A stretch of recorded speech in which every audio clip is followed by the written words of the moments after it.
Pakinggan natin si Sis Ana. Sumaatin po ang kapayapaan ng Diyos, mga kapatid. Sa pagkakataong ito ay mayroon po tayong paksang pag-aaralan na ibinalangkas ni kapatid na Eni. Ang ating paksa ay may ganitong pamagat: ang tungkulin ng magulang sa kanilang anak at ng anak sa magulang, ayon sa aral ng Ebanghelyong Ikaliligtas. Ito po ang ating pag-aaralan sa awa at tulong ng Diyos. Sa ating pong paksa, mauunawaan po natin ang nakaatang na responsibilidad na ibinigay ng Diyos sa atin. Bilang magulang, ano po ang tungkulin ninyo? Bilang anak, meron po kaming tungkulin na dapat na magawa sa inyo. Gayon din po kayo bilang magulang, lalong mahalagang bagay na dapat na maunawaan ngayon ang bagay na ito. Dahil sa kasalukuyang kasamaan na sasaksihan ng ating mga mata. Anak, pinatay ng nanay sa palo dahil sa kahirapan sa buhay. Tatay, nilaso ng anak dahil sa mana. Nanay, inatake sa puso dahil sa konsumisyon sa anak. Para maiwasan po natin ang mga bagay na ito at upang huwag na po tayong makadagdag sa malaking problema ng ating lipunan, ay alamin po natin ang tungkulin po natin sa bawat isa. Bilang magulang, ano po ang tungkulin ninyo sa inyong mga anak? Bilang anak naman po, ano ang tungkulin natin sa ating mga magulang? Alamin po natin, mga kapatid, ayon sa Biblia. Masimulan po natin ang ating paksa sa ganitong tanong.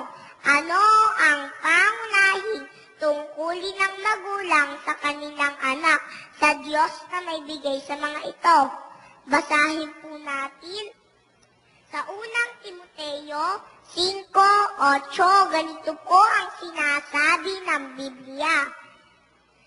Datapwat kung ang sinuman ay hindi nagkakandili sa mga sariling kanya, lalong-lalo na sa kanyang sariling sangbahayan, ay tumanggi siya sa pananampalataya at lalong masama kaysa hindi sumasampalataya.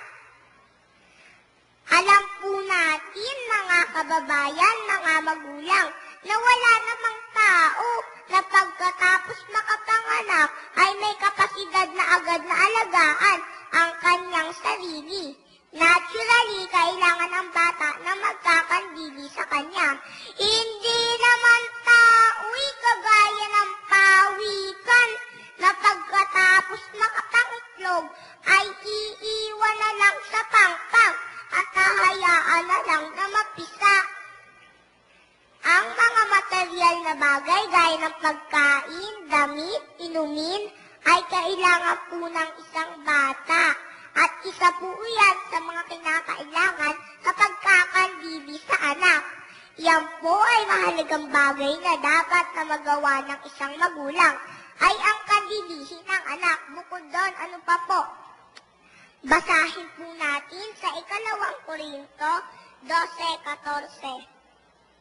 Narito, ito ang ikatlo na ako'y handang pumarian sa inyo at ako'y hindi magiging pasan ninyo, sapagkat hindi ko hinahanap ang inyo kundi kayo, sapagkat hindi nararapat ipagtipon ng mga anak ang mga magulang, kundi ng mga magulang ang mga anak.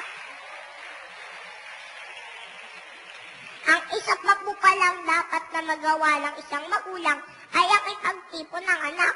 Kaya matututunan mo bilang magulang na magpigil. Kasi habang dumadami ang anak mo, darami rin ang ipagtitipon mo. Kaya madalas diyan nagkakaroon ng away at sensya ng magkakapatid. Halimbawa, pagka ibinili mo ang isa ng sapatos, at ang isa ay hindi,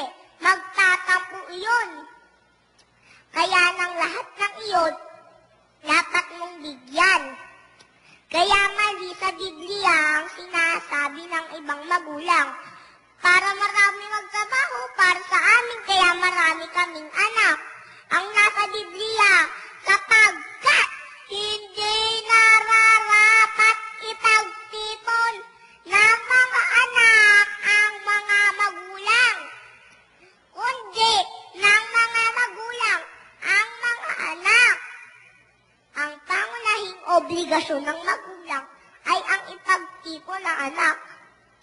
Kaya matututunan mo bilang magulang na magpigil. Kasi habang pangunahing obligasyon ng magulang ay ang ipagtipon ng anak. Alam ninyo may mga magulang sa sobrang pagmamahal sa anak, sobra-sobra na ang naihanda para sa anak. Kahit mamatay siya, nakapag-aral at mabuhay lang ang kanilang anak, ay handa siya doon. Bakit? Kasi maraming inipon sa bangko. May education plan. Akala kasi nila ayun ang pagtitipon para sa anak na dapat na magawa. Namatay ng maaga. Bakit? Kasi nilason ng anak para makuha agad yung parte nila. Hindi iyon ang pangunahing ipinapaipon ng Biblia. Alam po ninyo kung bakit. Basahin po natin sa unang Timoteo 6:17. Ang mayayaman sa sanglibutang ito ay pagbilinan mo na huwag magsipagmataas ng pag-iisip at huwag umasa sa mga kayamanang di nananatili, kundi sa Diyos na siyang nagbibigay sa ating sagana ng lahat ng mga bagay upang ating ikagalak. Pagka sinabi ng Biblia na huwag, ibig sabihin, bawal yun. Iyon ang bili ng Diyos. Ang katunayan, basahin po natin sa Mateo 6:20.